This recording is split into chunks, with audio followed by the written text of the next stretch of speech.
বহুল আলোচিত পদ্মা ব্যারেজ প্রকল্প একনেকে অনুমোদন, ব্যয় হবে প্রায় ৩৫,০০০ কোটি টাকা। ২০৩৩ সালে শেষ হবে কাজ, উপকার পাবেন ২৪ জেলার ৭ কোটি মানুষ। বাড়তি টাকা না দিলে কাজ হয় না। রাজশাহীর সাব রেজিস্ট্রি অফিসে ভাগ পান সাব রেজিস্ট্রারও, ভোগান্তি চরমে। অনিয়ম বন্ধে ৩ মন্ত্রণালয়ের সমন্বয় চান মন্ত্রী। পুরানো পৌরসভায় ছিল না বর্জ্য ব্যবস্থাপনা, বগুড়া সিটি কর্পোরেশন হলেও কমেনি ভোগান্তি। এখনও আবর্জনা ফেলা হয় করতোয়া নদীর পাড়ে, বাড়ছে দূষণ। এবং ঈদ সামনে রেখে শেষ মুহূর্তের পরিচর্যায় ব্যস্ততা। সিরাজগঞ্জে প্রাকৃতিক উপায়ে পশু মোটা তাজাকরণ, গোখাদ্যের দাম বাড়ায় লাভ নিয়ে দুশ্চিন্তায় খামারি।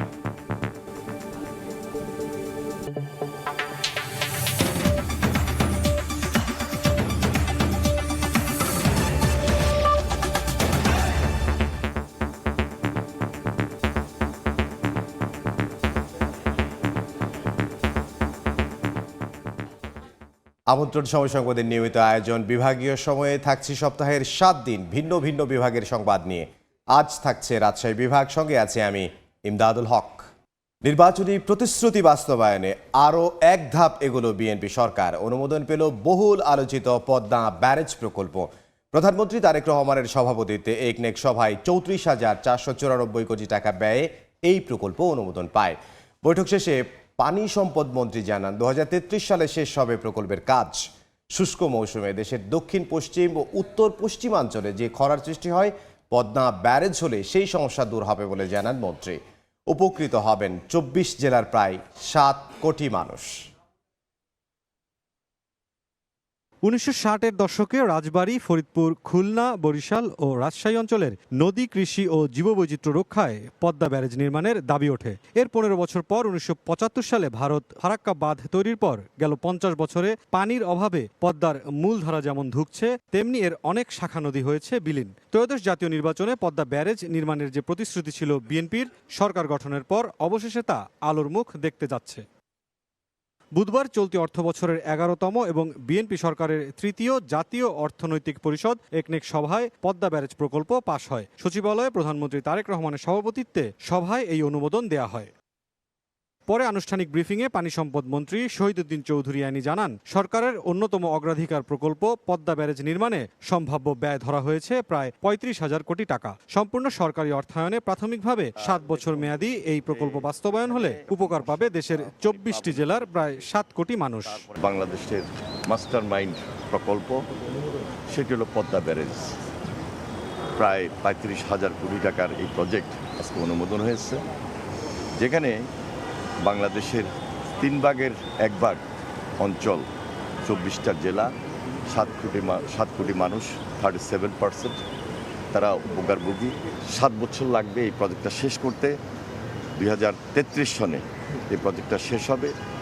তাহলে প্রতি প্রজেক্টটা যদি ৩৫,০০০ কোটি টাকার প্রজেক্ট, ৫×৭=৩৫, এক বছর ৫,০০০ কোটি টাকা আমাদের সরকারের জিওবি ফান্ড থেকে এটাকে এখানে এনগেজ করতে হবে।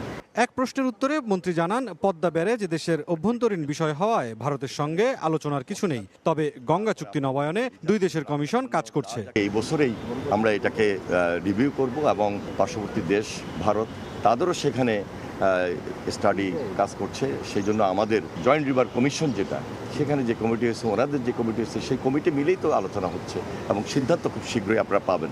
আশা করছি যে ৩০ বছরের যে চুক্তিটা সম্পন্ন হয়ে এবার হচ্ছে, সেটা কন্টিনিউ আবার করবে।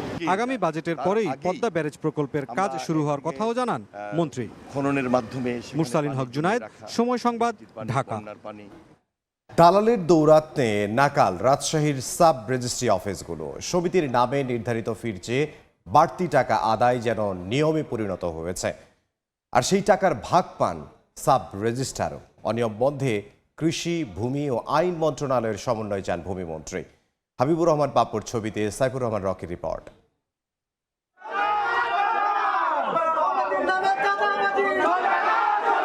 দলিল রেজিস্ট্রি করতে গিয়ে নেওয়া হচ্ছে অতিরিক্ত ফি, তাই অফিসের ভেতরে ভুক্তভোগীদের বিক্ষোভ।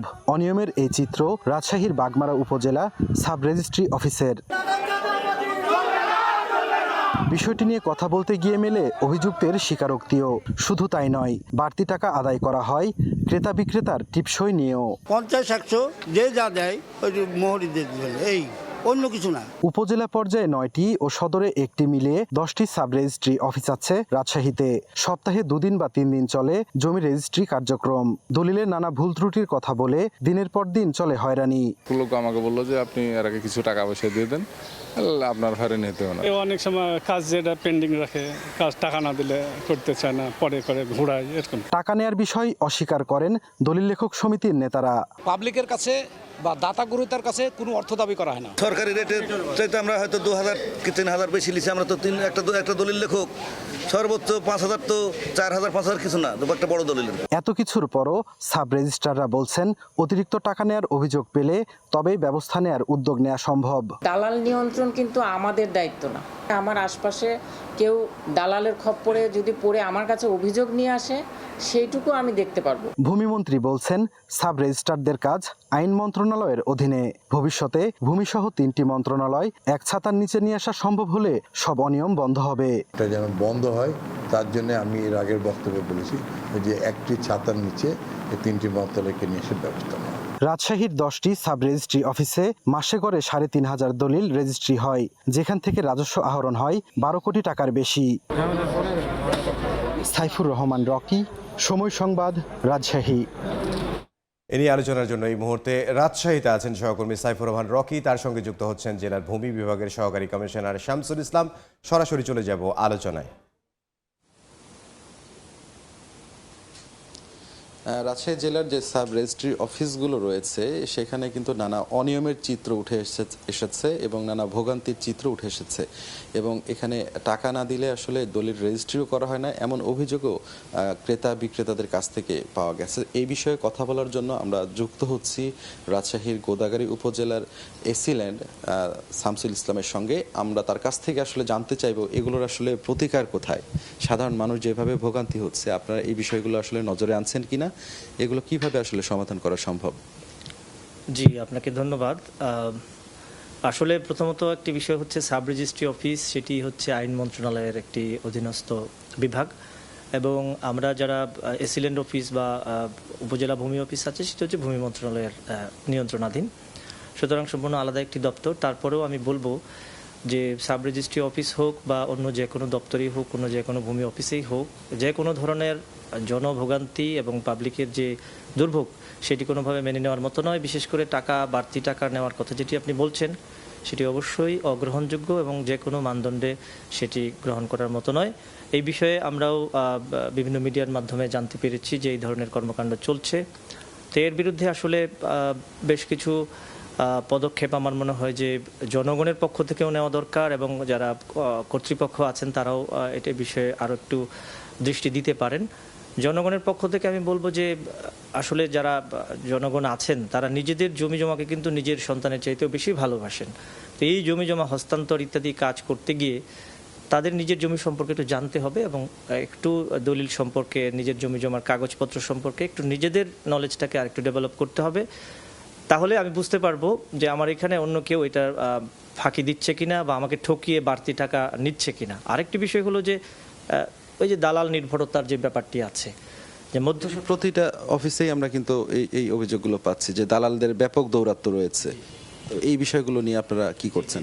এখন এই যে দালাল নির্ভরতাটা তৈরি হচ্ছে কিন্তু আমাদের অসচেতনতার কারণে। আমি বলবো যে যারা গ্রাহক এন্ডে আছেন তারা তাদের যদি একটু সচেতনতার লেভেলটাকে একটু বৃদ্ধি করেন তাহলে এই দালাল নির্ভরতাটা কমিয়ে আনা সম্ভব, এবং তাহলে কিন্তু ওই মধ্যস্বত্বভোগী যে শ্রেণীটা আছে সেগুলো কিন্তু তারা খুব একটা সুযোগ পাবেন না। আরেকটি বিষয় হচ্ছে যে সমিতির নামে তো চাঁদা তোলা হচ্ছে, সেই বিষয়টাও তো রয়েছে, এগুলো তো গ্রাহকদের ভোগান্তি বাড়াচ্ছে। জি, আপনি সঠিক বলেছেন। আমরাও শুনেছি বিভিন্ন জায়গায় যে সমিতির নামে যে চাঁদাটি তোলা হচ্ছে সেটির আসলে কোনো আইনি ভিত্তি নেই বলে আমি যতদূর জানি, এবং সমিতির নামে বলতে দলিল লেখক যারা আছেন তাদের একটি নির্ধারিত ফি থাকা উচিত বলে আমি মনে করি।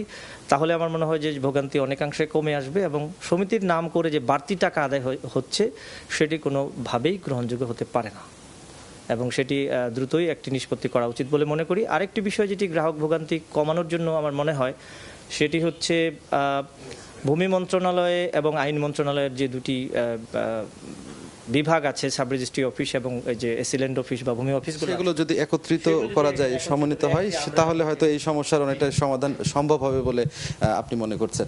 ধন্যবাদ। আমাদের সাথে এতক্ষণ যুক্ত ছিলেন গোদাগাড়ী উপজেলার এসএলএন শামসুল ইসলাম। আপনারা শুনছিলেন তিনি আসলে নানাভাবে আসলে এই সমস্যা সংকট উত্তরণের জন্য আসলে কথা বলেছেন।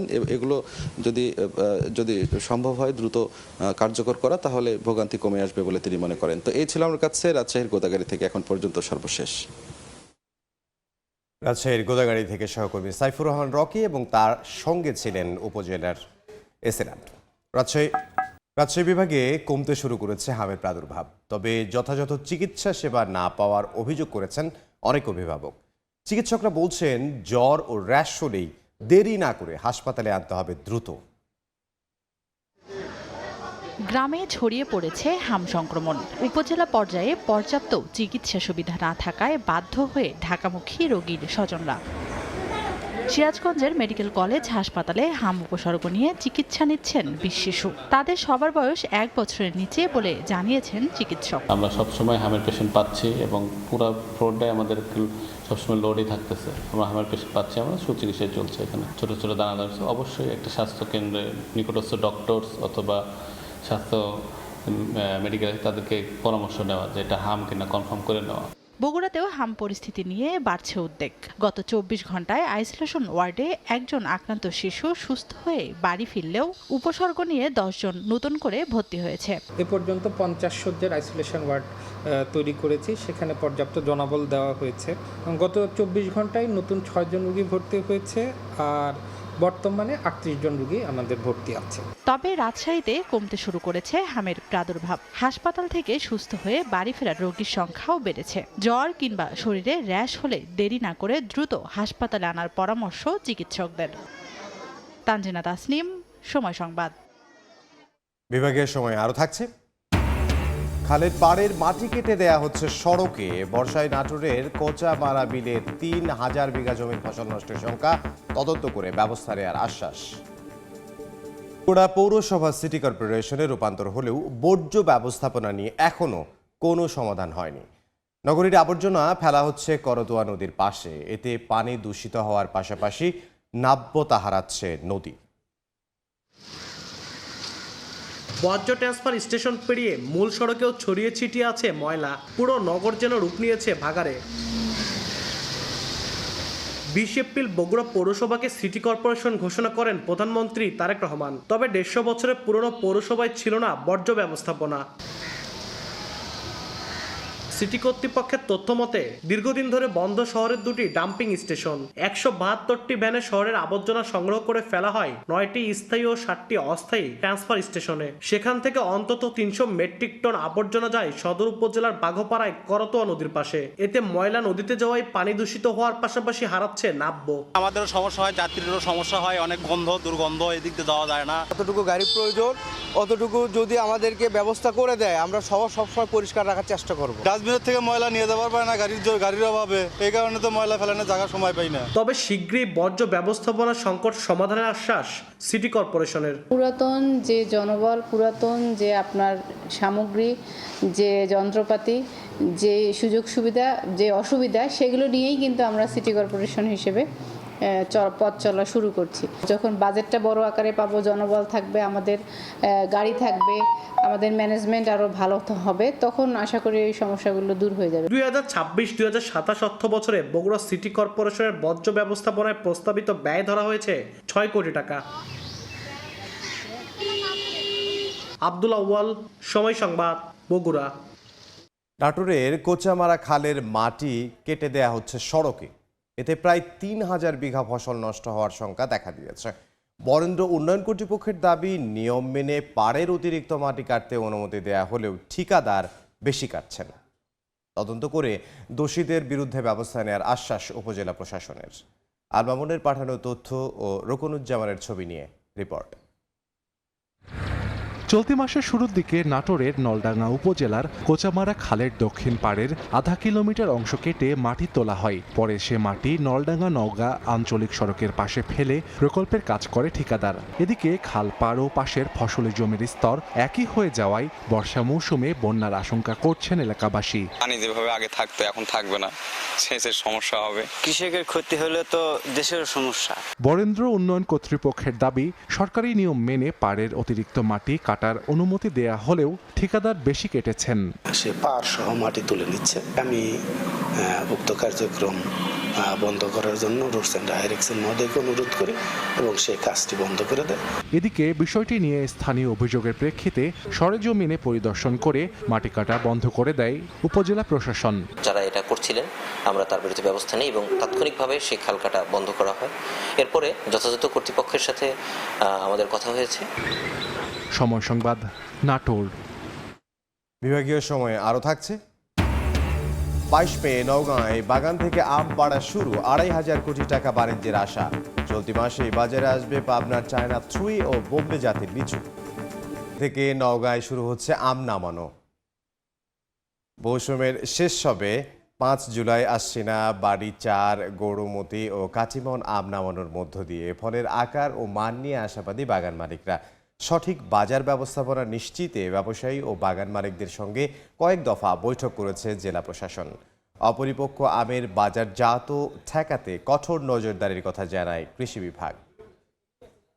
ব্যবসায়ীদের তথ্য মতে চলতি মৌসুমে এরই মধ্যে প্রায় 1,500 মেট্রিক টন আম রফতানির অর্ডার এসেছে। পাবনায় 1 সপ্তাহ পর থেকে বাজারে উঠতে শুরু করবে লিচু, আর চলতি মাসের শেষে বাজারে আসবে চায়না 3 ও বোম্বে জাত। বাগান মালিকরা জানান, আবহাওয়া অনুকূলে থাকায় ফলন ভালো হয়েছে। প্রাকৃতিক দুর্যোগ না হলে ভালো দামের আশা তাদের। কৃষি বিভাগ বলছে, এবছর জেলায় 800 কোটি টাকা লিচু বাণিজ্যের সম্ভাবনা রয়েছে। কৃষি বিভাগের তথ্য মতে চলতি বছর পাবনায় লিচুর উৎপাদন লক্ষ্যমাত্রা ধরা হয়েছে 35,000 মেট্রিক টন। চাঁপাইনবাবগঞ্জে মহানন্দা সেতুর টোল বন্ধের দাবিতে বিক্ষোভ করেছেন এলাকাবাসী। সকালে চাঁপাইনবাবগঞ্জ নাগরিক অধিকার আদায় কমিটির ব্যানারে জেলা প্রশাসন কার্যালয়ের গেটের সামনে জড়ো হন তারা। তাদের অভিযোগ, 1993 সালে উদ্বোধনের পর সেতু থেকে টোল আদায় করা হচ্ছে, অথচ এর মেয়াদ অনেক আগেই শেষ হয়েছে। এ নিয়ে বারবার দাবি জানালেও সমাধান মেলেনি। শিগগিরই টোল আদায় বন্ধের দাবি জানান। কোরবানির হাট উপলক্ষে সিরাজগঞ্জে প্রস্তুত করা হয়েছে প্রায় 6 লাখ পশু। জেলায় ছোট বড় মিলিয়ে প্রায় 17,000 খামার রয়েছে। এসব খামারে পশু মোটাতাজা করা হচ্ছে প্রাকৃতিক উপায়ে। এবছর কোরবানির বাজারের জন্য জেলায় প্রস্তুত রয়েছে প্রায় 6 লাখ পশু। তবে বড় গরুগুলো খামার থেকে বিক্রি হচ্ছে বলে জানান খামারিরা। এবছর 350 কোটি টাকার পশু বাণিজ্যের সম্ভাবনার কথা বলছে প্রাণী সম্পদ বিভাগ। বিভাগীয় সময়ের শীর্ষ সংবাদগুলো জানিয়ে দিচ্ছি আরও একবার।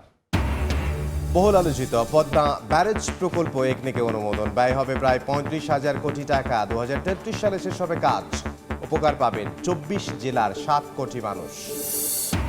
বাড়তি টাকা না দিলে কাজ হয় না রাজশাহী সাব রেজিস্ট্রি অফিসে, ভাগ পান সাব রেজিস্ট্রারও।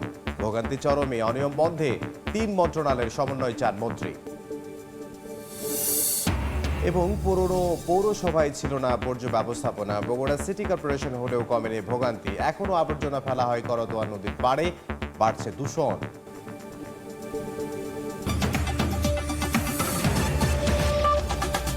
এই ছিল বিভাগীয় সময়ে। আগামীকাল থাকবো খুলনা বিভাগের সংবাদ নিয়ে। এরপর আন্তর্জাতিক সময় নিয়ে সঙ্গে থাকবেন সহকর্মী আলিশা ইসলাম। ধন্যবাদ ইমদাদ। আন্তর্জাতিক সময় নিয়ে আসছি কিছুক্ষণ পর, সঙ্গে থাকুন সময়।